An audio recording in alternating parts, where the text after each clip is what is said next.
Now, here's Chief Meteorologist Tony Petrarca with your live Pinpoint Doppler 12 Futurecast.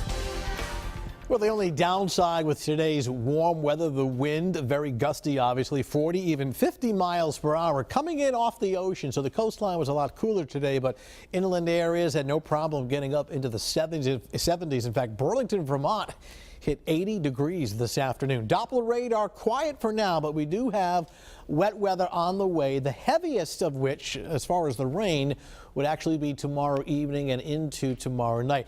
And a big temperature swing on the way. Of course, we're in the mild air right now, but unfortunately a dramatic cool down on the way from midweek starting early on Wednesday morning. In fact, Wednesday night, probably winter-like temperatures as it drops down to below freezing. Slow-moving cold front we're tracking now through the Great Lakes and upstate New York.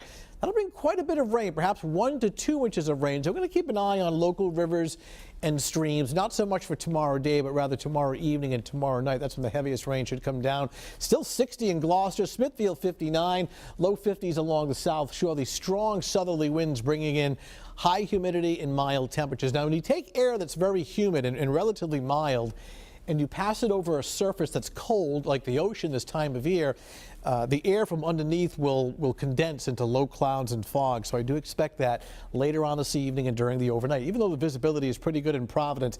Look at the huge temperature contrast. Here's another reason why it was so windy. Anytime you get very warm air colliding with substantially colder air, you can see this huge temperature contrast from 26 to almost 70. When you see that over a short distance, the atmosphere creates weather and wind and clouds and precipitation, and that's what we're tracking now through upstate New York, a line of showers. Even the rumble of thunder can't be ruled out tomorrow with the approach of this strong cold front. Out ahead of it, clouds coming in off the ocean, some areas of fog. So initially tomorrow, it's just, sprinkles or a couple of showers, but as we get deeper into the afternoon and towards the evening hours, it becomes more generous. Starting off at 11 o'clock this evening with partly to mostly cloudy skies, very mild temperatures. See these little specks of green just kind of splashed on the map at 6 o'clock in the morning. That tells me that this is, some mist and some sprinkles and some drizzles, some clouds and fog. Nothing really heavy, just kind of a nuisance kind of a thing, damp. Tomorrow afternoon, 1 o'clock, mainly cloudy. Any breaks of sun will cause the temperature to really spike.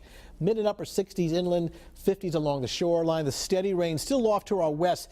So it appears as though as we get into the late afternoon and early evening, the rain becomes heavy. See the little blotches of yellow? These are downpours and the rumble of thunder. This is going to coincide with the evening commute tomorrow.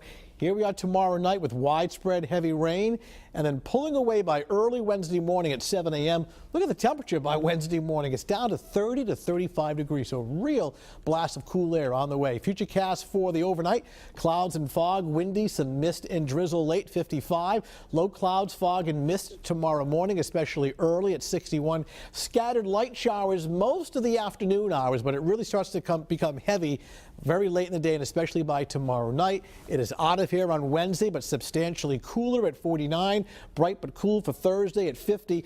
Not bad for Friday, partly sunny 54. A couple of showers on Saturday. It's not a storm, but just some April showers, nothing more than that. And then for Easter Sunday, looking better, a little brighter and milder, partly sunny skies with temperatures in the mid to upper 50s and even milder by next Monday. So a lot of rain on the way for tomorrow evening and tomorrow night. Okay, thank you, Tony. We want to say hello to the children at the Robert F. Kennedy School in Providence. I was there for reading week. This is the 4th grade class. Linda Colapietro and Mary Ann Kelly's, or Kylie's, I should say, 4th grade class. We read Home Run, that's the Babe Ruth book, and The Great Gracie Chase. And they said they love to read, so it was a pleasure being there today. Thank you very much for the invitation. There is much more to come.